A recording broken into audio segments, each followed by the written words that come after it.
Hey there everyone, it is JP from the Letnick Estates Group. In today's video, we're going to be discussing 4 main questions that you should be asking a home inspector when you're purchasing a property. These are going to probably save you money in the long run.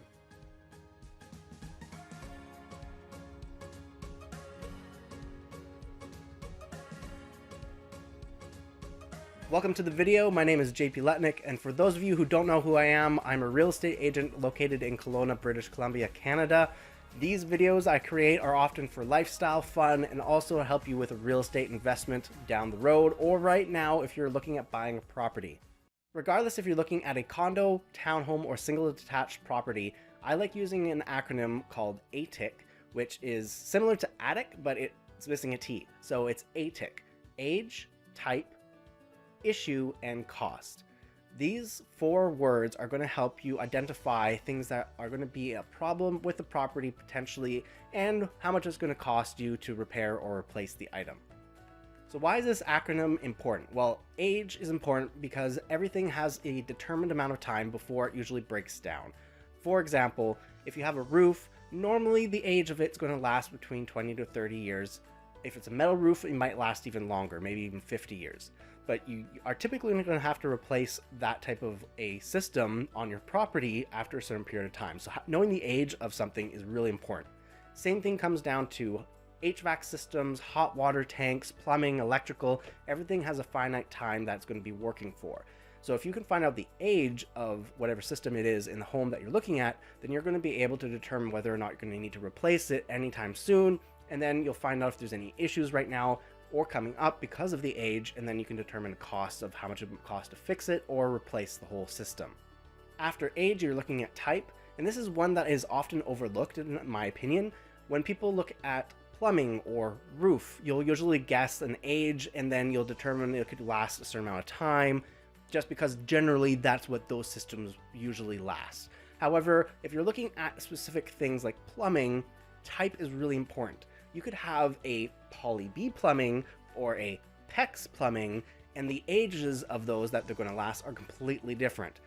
Poly B, for example, if you don't know what that is, it was a plumbing material pretty popular in the 1990s, at least it was here in the Okanagan in Canada.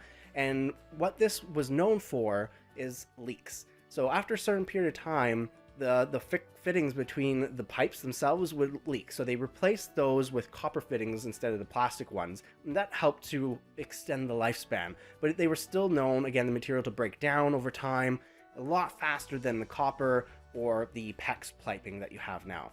So there's ways to tell what kind of plumbing it is. An inspector would normally know. So type is really important. You could also have a type of roof that has 20 years warranty or a type of roof that has a 30-year warranty. There's different indicators that can help identify what type of roof you have so you know how long it's going to last. So type is really important, especially combining that with age gives you a really good idea of how long you're going to have before any issues come up. Now, issues, often depending on the system, there can be a variety of different issues that come up, whether it's a mechanical system or a standalone system like a roof where it just sits there. You could have a leak. Or in an HVAC system, you could have an air compressor that just stops working. There's a lot of different issues that could be involved. So there's a lot of different issues that you should be looking at with a home inspector that can indicate a cost.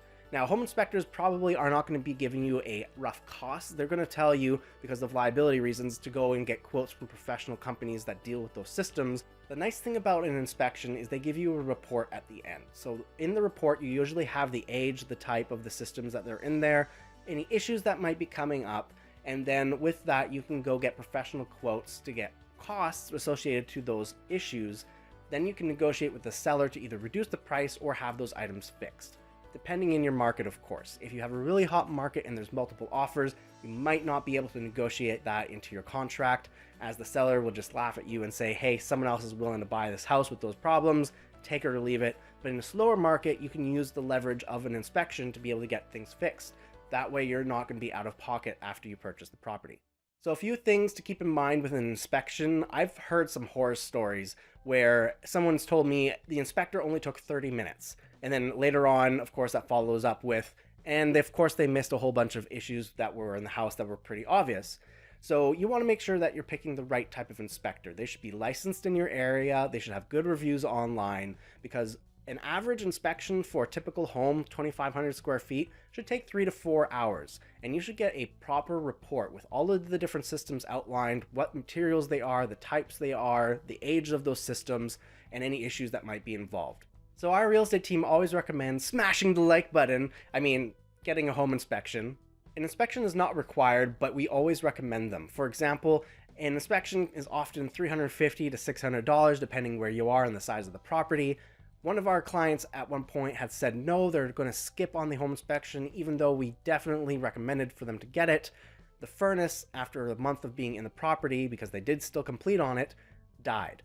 This cost them around $4,000 to replace. There was no way of repairing it. Had they had an inspection, they probably would have noticed some signs of the furnace being older and maybe having any indication that there were issues with the system.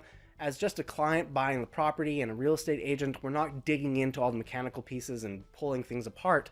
So it's important to have an inspection that can dig a little bit deeper into all the mechanical systems inside of a house. So this cost the client $4,000, but it could have been saved or potentially negotiated for repairs with the seller had they had an inspection before purchasing or removing their subjects. So I have a list here of 7 things that you should be definitely taking a look at within an inspection. Your inspector is most likely going to be taking a look at all of these anyway, so you don't need to be breathing down their neck.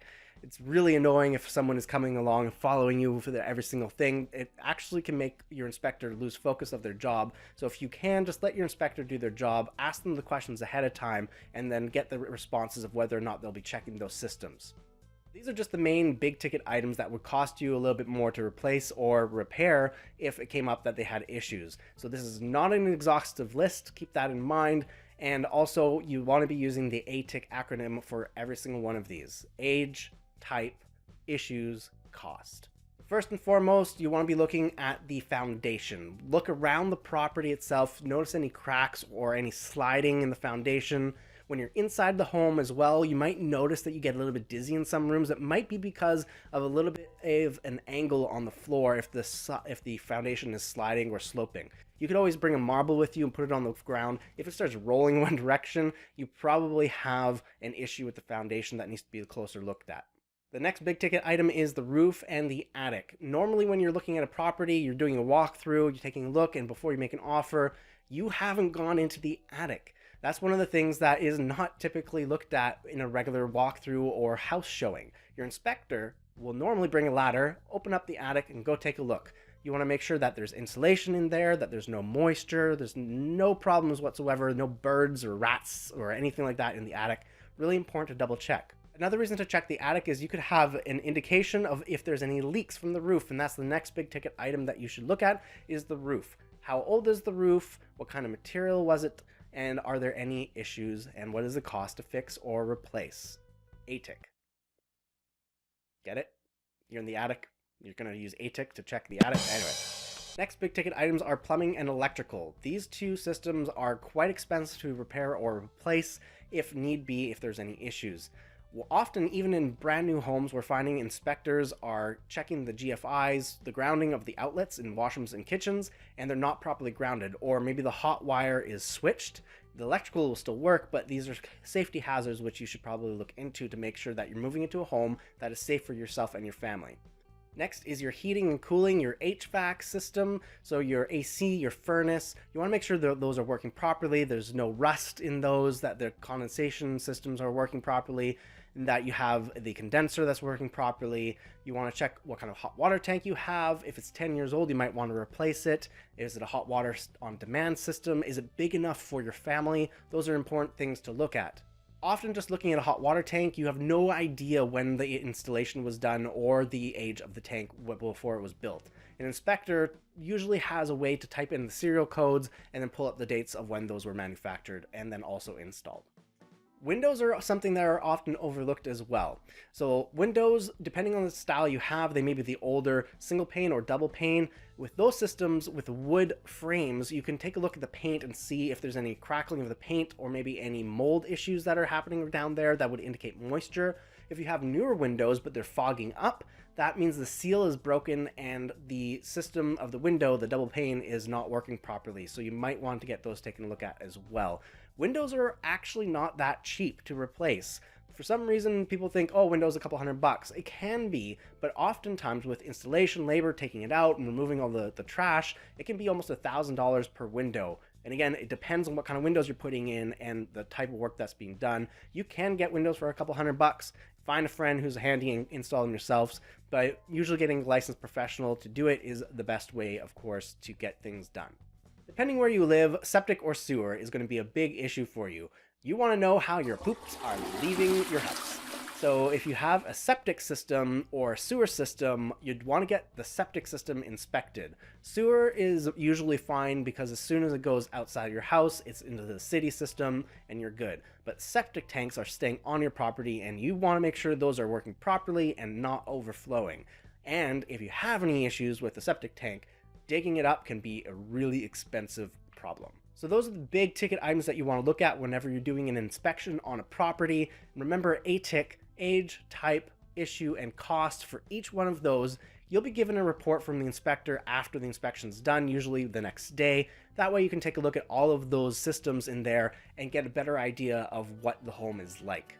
So for those of you who already purchased a property, let us know in the comments section down below. Did you have a property inspection? Are there any issues that came up that you were able to deal with? Let us know in the comments down below and then we can have a conversation about that. So hopefully this video helps you the next time you purchase a property. Remember A.T.I.C to help save you money.